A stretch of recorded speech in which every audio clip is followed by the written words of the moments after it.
Hello students, this is your part 3 of chapter 5. So your topic is cell organelles. So हमने previous video के अंदर भी previous जो part थे उसके अंदर भी हमने सेल की ऑर्गेनेलीज के बारे में पढ़ा था। तो यहाँ पे फर्दर और बताया गया है कि और क्या क्या होती है cell organelles. Every cell has a membrane around it to keep its own content separate from the external environment. ठीक है, सो जो भी हमारा सेल होता है ना, उस हमने पढ़ा था सेल के आसपास भी क्या होता है, मेम्ब्रेन होती है। ठीक है, तो उसी तरीके से सेल के अंदर जितने भी मेंबर्स जितने भी कंटेंट रहते हैं ना, जितने भी ऑर्गेनेलीज होते हैं उनकी भी एक सेपरेट मेम्ब्रेन होती है, जिनसे क्या होता है वो कि बाहर बाहर जो एटमॉस्फेयर होता है, एनवायरनमेंट होता है, उससे वो खुद को प्रोटेक्ट रखते हैं। ठीक है, large and complex cell including cell from multi cellular organisms need a lot of chemical activity to support their complicated structure and function. So जितने भी लार्ज एंड कॉम्प्लेक्स सेल होते हैं, लार्ज एंड कॉम्प्लेक्स सेल क्या होंगे, जो multi cellular organisms होते हैं ना वो। ठीक है, तो इनके अंदर क्या होता है कि जितनी भी केमिकल एक्टिविटीज़ होती है ना, या फिर जितना भी जो भी इनका स्ट्रक्चर होता है, जो भी इनके फंक्शंस होते हैं,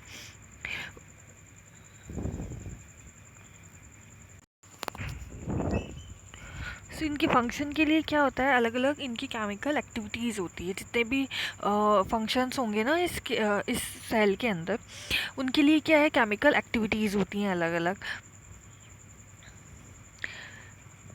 To keep the activities of different kinds separate from each other, these cells use to membrane bound little structure within themselves. ठीक है, तो इन्हीं सब एक्टिविटीज़ को एक दूसरे से सेपरेट करने के लिए क्या होता है, मेम्ब्रेन होती है इनके अंदर। से यही बहुत एक इम्पॉर्टेंट फीचर होता है जो कि यूकैरियोटाइप सेल में होता है, जबकि प्रोकैरियोटाइप में नहीं होता है। ठीक है, सो ये जितने भी ऑर्गेनेलीज होते हैं ना, ये हम क्या इलेक्ट्रॉन माइक्रोस्कोप की हेल्प से हम इन ऑर्गेनेलीज को देख सकते हैं। ये बहुत छोटे छोटे से होते हैं।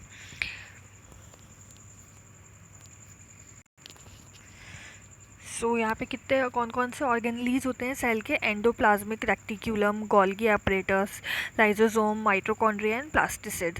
ठीक है, सो इन्हीं के सब बारे में हम आगे इस चैप्टर के अंदर पढ़ेंगे। सो हमारा सबसे फर्स्ट जो सेल ऑर्गेनेलीज है उसके अंदर हमारा सबसे फर्स्ट क्या है, एंडोप्लाज्मिक रेटिक्यूलम, ईआर। ठीक है, सो इसके बारे में हम पढ़ेंगे। Endoplasmic reticulum is a large network of membrane bound tubes and sheets. So ये क्या होता है, एक बहुत बड़ा नेटवर्क होता है जो कि क्या है, ट्यूब्स एंड शीट की फॉर्म के अंदर होता है। इसके अंदर क्या होता है कि लंबी लंबी जो लॉन्ग ट्यूब्स होती है ना, वो अराउंड एक जो बैग होता है उसके चारों ओर होती है। ठीक है, उसके चारों तरफ क्या होगा, ऐसे लंबी लंबी ट्यूब्स होंगी। The ER membrane is similar in a structure of plasma membrane। जिसका स्ट्रक्चर होता है ER membrane का, वो क्या है, प्लाज्मा membrane के सिमिलर ही होता है। अब यहाँ पे दे रखा है कि ER मतलब जो एंडोप्लाज्मिक रेक्टिक्यूलम है ना, ये दो टाइप की होती हैं। सबसे फर्स्ट तो ये है rough endoplasmic reticulum, and second है स्मूथ एंडोप्लाज्मिक रेटिक्यूलम, RER और SER। जो हमारी RER होती है ना, ये क्या होती है, थोड़ी रफ़ दिखती है। अगर हम इसको माइक्रोस्कोप की हेल्प से देखेंगे तो ये रफ़ क्यों होगी, क्योंकि इसके ऊपर क्या होगा, छोटे छोटे से पार्टिकल्स होते हैं। तो ये जो छोटे छोटे से पार्टिकल्स होते हैं ना, इनको हम क्या कहते हैं, राइजोसोम्स। तो इन शॉर्ट ये जो RER होती है ना, इसके अंदर क्या होता है, इसके ऊपर क्या होती है, राइजोसोम्स होते हैं। राइजोसोम्स जो होते हैं ना, वो अटैच होते हैं इसकी सरफेस से। इसीलिए जब हम माइक्रोस्कोप से देखते हैं ना, तो ये हमारे को थोड़ी सी रफ सरफेस दिखती है इसकी। ठीक है, which are present in all active cell are the site of protein manufacture. अभी ये जो RER होता है ना, ये क्या काम करता है, ये जो राइजोसोम्स होते हैं ना, ये क्या करते हैं, प्रोटीन्स बनाते हैं। ठीक है, प्रोटीन मैन्युफैक्चर का काम करते हैं। तो manufacture proteins are then send to various place in the cell depending on need using ER। ठीक है, तो ये जो हमारे राइजोसोम्स है जिन्होंने प्रोटीन्स बनाए हैं, ये जो प्रोटीन होता है ना, पूरी सेल के अंदर अलग अलग वे में चला जाता है। ठीक है, पूरी ट्रांसपोर्ट होता है इन प्रोटीन्स का, किसके थ्रू होता है, ER के थ्रू, एंडोप्लाज्मिक रेटिक्यूलम के थ्रू। ठीक है। सो RER क्या करता है, प्रोटीन को सेल के अलग अलग पार्ट में भेजता है। एंड देन आता है हमारा SER क्या करता है, मैन्युफैक्चर ऑफ फैट मॉलिक्यूल्स और लिपिड्स।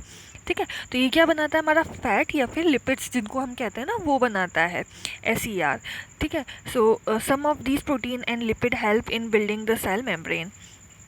तो ये जो प्रोटीन्स हैं, ये जो लिपिड्स हैं, ये किस काम में आते हैं, जो सेल की मेम्ब्रेन होती है ना, उसको बनाने के काम में आते हैं। This process is known as membrane biogenesis. ठीक है, तो ये जो प्रोसेस होता है ना, इसको मेम्ब्रेन बायोजेनेसिस कहते हैं। क्या, कौन सा प्रोसेस, फैट या फिर प्रोटीन्स की वजह से जो हमारी सेल की वॉल बनती है, जो सेल का जो मेम्ब्रेन बनती है ना, उसको हम क्या कहते हैं, मेम्ब्रेन बायोजेनाइसिस। ठीक है। Some other proteins and lipids function as enzymes and hormones. कुछ जो प्रोटीन एंड लिपिड होते हैं ना, वो किसकी तरह फंक्शन करते हैं, एंजाइम्स और हार्मोन्स की तरह भी वर्क करते हैं। Although the ER varies greatly in appearance in detail in different cell, is it always form a network system। ठीक है, जो ये ये हमारा एंडोप्लाज्मिक रेटिकुलम होता है ना, ये एक नेटवर्क की तरह काम करता है। ये स्ट्रक्चर दे रखा है एनिमल सेल का। ठीक है, एनिमल सेल का ये स्ट्रक्चर है। इसके अंदर यहाँ पे देखो, ये हमारे को ये दे रखा है एंडोप्लाज्मिक रेटिकुलम। ये क्या होता है, यहाँ पर ये जो आप देख रहे हो, ये चारों तरफ ये जो आपको दिख रहा है ना, ये क्या है, एंडोप्लाज्मिक रेटिकुलम है। ये जो फंक्शन है ER का मेन फंक्शन क्या हुआ, ER दो टाइप के बता दिए, एक तो RER और एक SER। तो RER क्या करता है, प्रोटीन बनाएगा, और SER क्या करेगा, फैट बनाएगा। ठीक है, ये जो प्रोटीन और फैट होता है, या फिर जो भी अदर दूसरे मटेरियल्स जो ये बनाते हैं ना, इनको क्या करता है कि ये सेल के अलग अलग पार्ट के अंदर ट्रांसपोर्ट करता है। ठीक है, लाइक साइटोप्लाज्म में कर रहा है या फिर न्यूक्लियस में कर रहा है। तो ये क्या है, ये अलग अलग पार्ट के अंदर उनको सेंड करता है।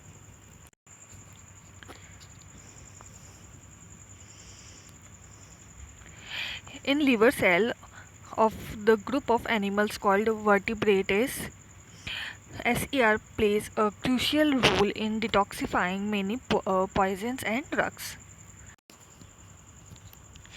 ठीक है, जितने भी वर्टिब्रेट्स रहते हैं, मतलब वर्टिब्रेट्स मतलब जिनके अंदर भी जो बोन मैरो जो होती है ना, वो रहती है।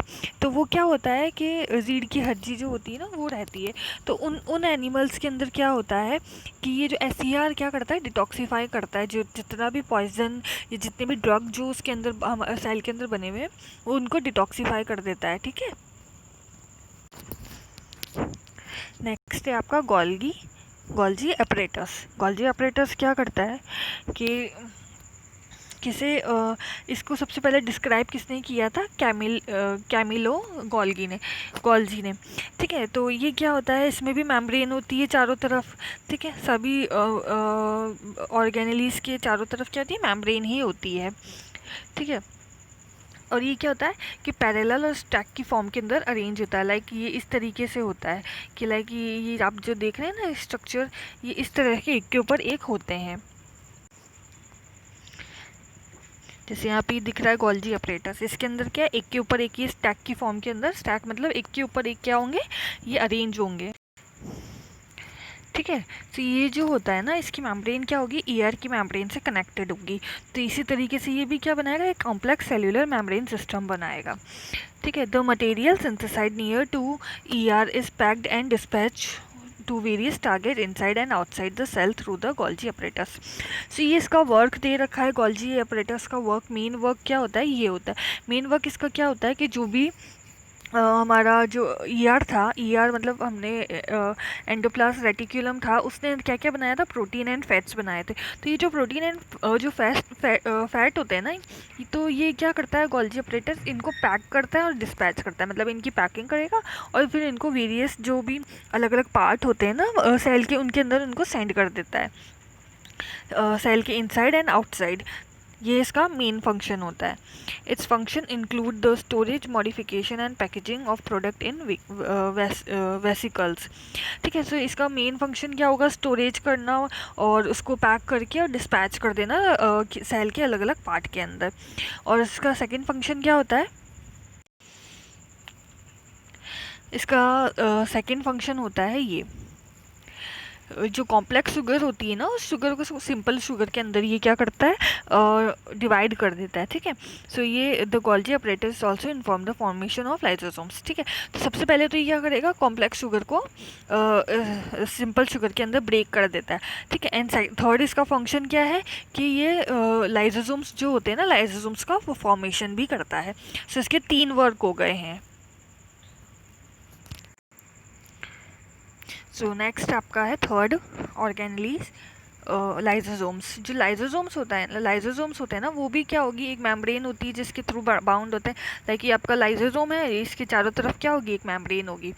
ठीक है, एंड ये जो लाइसोसोम होता है ना, वो किसके थ्रू फिल होता है, इसके अंदर क्या फिल होता है, ये डाइजेस्टिव एंजाइम्स जो होते हैं ना, वो एंजाइम्स इसके अंदर फिल होते हैं। These enzymes are made by RER। जो ये एंजाइम्स होते हैं ना, इसको कौन बनाता है, RER बनाता है। जो भी हमने पढ़ा था RER, तो RER क्या बनेगा, ये एंजाइम्स बनाएगा। Lysosomes are a kind of waste disposal system of cell. तो ये क्या करता है, लाइसोसोम का मेन फंक्शन क्या है कि ये जितना भी वेस्ट होता है ना सेल का, उसको क्या करेगा, सेल से बाहर निकालने का काम करता है। This help to keep the cell clean and digesting any foreign material as well as worn out cell organelles। ठीक है, सो जितना भी वेस्टेज होता है ना हमारा सेल का, तो वो क्या करता है, वो उसको बाहर की तरफ निकाल देता है और सेल को जो होता है वो क्लीन रखता है एकदम। ठीक है, तो foreign material entering the cell such as bacteria और food as well as old organelles end up in the lysosomes which breaks complex substance into simpler substance.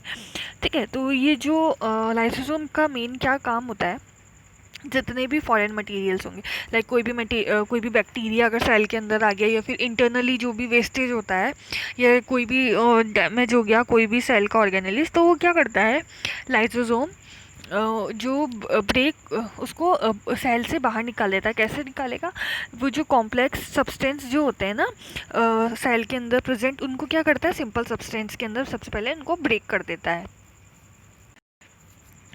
ठीक है, सो ये जो काम होता है ना इसका कि जो कॉम्प्लेक्स सब्सटेंस होते हैं उनको सिंपलर सब्सटेंस में ब्रेक करना, ये किस वजह से कर पाता है, क्योंकि इसके अंदर लाइसोसोम्स के अंदर क्या बताया था मैंने अभी कि एंजाइम होते हैं, डाइजेस्टिव एंजाइम होते हैं। तो इसके अंदर क्या होता है, पावरफुल डाइजेस्टिव एंजाइम्स होते हैं जो कि क्या करते हैं, कॉम्प्लेक्स सब्सटेंस को सिंपल सब्सटेंस के अंदर ब्रेक कर देते हैं।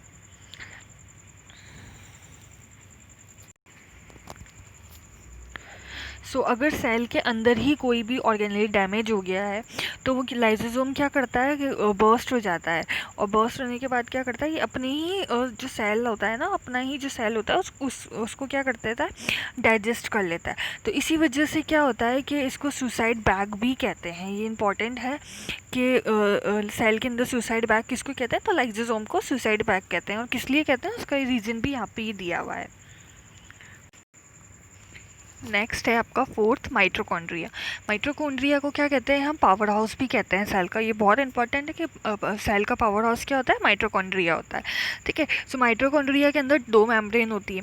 ठीक है, ये माइटोकॉन्ड्रिया, इसके ऊपर क्या होगी, 2 लेयर्स होंगी, 2 मेम्ब्रेन होंगी। तो एक में क्या होता है, पोर्स होते हैं। ठीक है, एक क्या होगी, पोरस होगी, ये आपको यहाँ पे दे रखा है। तो एक मेम्ब्रेन क्या होगी, पोरस होगी, मतलब उसके अंदर छोटे छोटे से छेद होंगे। ठीक है, और जो सेकेंड मेम्ब्रेन होगी ना, वो डीप फोल्डेड होगी। तो these fold increase surface area for ATP generation chemical reactions. ठीक है, तो ये जो सरफेस रहती है ना, जो डीप फोल्डेड, ये इसीलिए होती है ताकि इसका सरफेस एरिया बहुत ज़्यादा हो जाए केमिकल रिएक्शंस के लिए, ताकि ज़्यादा केमिकल रिएक्शन और ज़्यादा ATP बने। तो the energy required varies chemical activities need for life release by mitochondria in a form of ATP। तो ठीक है, ये जो हमारे को जो भी सेल होती है, उसके जो जितने भी फंक्शंस होते हैं ना, वो क्या होते हैं, उनके लिए क्या होता है कि ATP की ज़रूरत होती है। ATP मतलब एनर्जी की ज़रूरत होती है। तो ये जो एनर्जी कहाँ से मिलती है, जो माइटोकॉन्ड्रिया के अंदर क्या होगी, जो केमिकल एक्टिविटीज़ होती है ना, उससे ATP जनरेट होता है। ठीक है, जो ATP होता है ना, is known as the energy current, energy currency of the cell. ATP को क्या कहते हैं, एनर्जी करेंसी कहते हैं सेल की। The body uses energy store in ATP for making new new compounds and for mechanical work. ठीक है, सो जो भी बॉडी होती है उसके अंदर जो एनर्जी होगी ना वो एटीपी के फॉर्म के अंदर स्टोर होती है, ताकि कोई भी जो केमिकल कंपाउंड है वो बन सके, या फिर कोई भी मैकेनिकल वर्क जो हमारी बॉडी के अंदर हो रहा है, जो भी वर्क होता है ना, तो उसके लिए क्या एनर्जी की ज़रूरत होती है। जो एनर्जी क्या होती है, एटीपी की फॉर्म में होती है। जो माइटोकॉन्ड्रिया होता है ना, वो अकेला एक ऐसा सेल ऑर्गेनेल होता है जिसका खुद का डीएनए और राइबोसोम्स होते हैं। ठीक है, इसीलिए वो खुद का प्रोटीन बना सकता है, क्योंकि प्रोटीन कौन बनाता है, राइबोसोम्स होते हैं ना, वो प्रोटीन बनाते हैं। ना फोर्थ है प्लास्टिड्स। प्लास्टिड्स जो होते हैं ना वो प्लांट सेल के अंदर होते हैं। प्लास्टिड्स जो होते हैं ना वो दो टाइप के होंगे, एक तो क्रोमोप्लास्ट होंगे और एक होगा ल्यूकोप्लास्ट। ठीक है, सो जो क्रोमोप्लास्ट होता है तो वो कलरफुल होता है, और ये जो होता है वो कलरलेस होता है। जो क्रोमोप्लास्ट होंगे ना कंटेनिंग द पिगमेंट क्लोरोफिल, जो क्रोमोप्लास्ट होते हैं ना उसके अंदर क्या होता है, क्लोरोफिल होता है। जो क्लोरोफिल होगा ना उसको क्या कहेंगे, क्लोरोप्लास्ट कहेंगे। तो जो क्लोरोप्लास्ट होता है ना वो फोटोसिंथेसिस के लिए बहुत ही ज़रूरी होता है। जितना प्लांट्स के अंदर फोटोसिंथेसिस होता है ना, उसमें क्या ज़रूरी होता है, सबसे पहले क्लोरोप्लास्ट होता है। ठीक है, तो chloroplast also contain various yellow and orange pigment in addition to chlorophyll. तो जो क्लोरोप्लास्ट होता है ना उसके अंदर क्लोरोफिल तो होता ही होता है, उसके साथ साथ क्या होगा, येलो और ऑरेंज कलर के पिगमेंट्स भी उसके अंदर होते हैं। एंड जो हमारा ल्यूकोप्लास्ट होता है ना, ल्यूकोप्लास्ट के अंदर क्या होता है कि स्टोर करके रखता है स्टार्च, ऑयल एंड प्रोटीन्स को। ठीक है, तो ल्यूकोप्लास्ट के अंदर क्या होता है कि जो मटेरियल्स होते हैं ना, ये स्टार्च, ऑयल एंड प्रोटीन, ये स्टोर होते हैं उसके अंदर।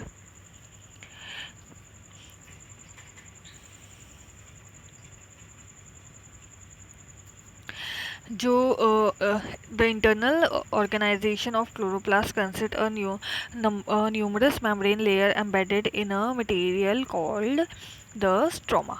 ठीक है, सो ये जो क्लोरोप्लास्ट होता है ना, क्लोरोप्लास्ट के अंदर क्या होता है, एक मेम्ब्रेन होती है, मेम्ब्रेन लेयर्स होती है। तो इसके ये जो लेयर्स जिस मटेरियल की बनी होती है ना, उसको हम क्या कहते हैं, स्ट्रोमा कहते हैं। और ये क्या है, सिमिलर होती है किसके, माइटोकॉन्ड्रिया के ही होती है। इनका स्ट्रक्चर जो होता है ना माइटोकॉन्ड्रिया के सिमिलर ही होता है, इसीलिए ये भी क्या अपना जो डीएनए और राइबोसोम्स होता है ना वो खुद ही बनाती है। नाउ सिक्स्थ है वैक्यूल्स। वैक्यूल्स क्या होता है, store sacs of for solid and और लिक्विड कंटेंट। तो ये क्या करता है, स्टोर करके रखता है सॉलिड एंड लिक्विड कंटेंट को। ठीक है, ये जो वैक्यूलस होता है ना, ये क्या होता है, इसका साइज़ जो होता है ना, एनिमल्स में तो स्मॉल होता है, जो प्लांट्स होते हैं ना उसके अंदर बहुत ही लार्ज होता है। ठीक है, और ये जो सेंट्रल वैक्यूलोस होता है ना, इसमें क्या होगा कि जो प्लांट सेल्स होती है ना, प्लांट सेल का जो 50 से 90% तक का जो वॉल्यूम होता है ना वो इस सेंट्रल वैक्यूलोस के अंदर ही होता है। सो जितनी भी सेल्स होंगी ना, उन सेल्स में का जो फंक्शन होगा ना, वो जो होगा उन फंक्शंस के लिए अलग अलग सैन ऑर्गेनल्स उसके अंदर होंगे, जो कि किस किस काम में आएंगे, रेस्पिरेशन या फिर obtaining nutrition and clearing waste material for forming new proteins. तो ये जो जितने भी फंक्शंस होते हैं ना, इन सब फंक्शंस के लिए क्या होंगे, कोई भी सेल होगा उसके अंदर अलग अलग सेल ऑर्गेनेल्स होंगे, जिनके बारे में अभी हमने पढ़ा है। इसीलिए कहा जाता है कि जो सेल होती है ना वो फंडामेंटल एंड स्ट्रक्चरल यूनिट होती है लिविंग ऑर्गेनिज्म की। Fundamental and structural unit of living organisms cell होगी।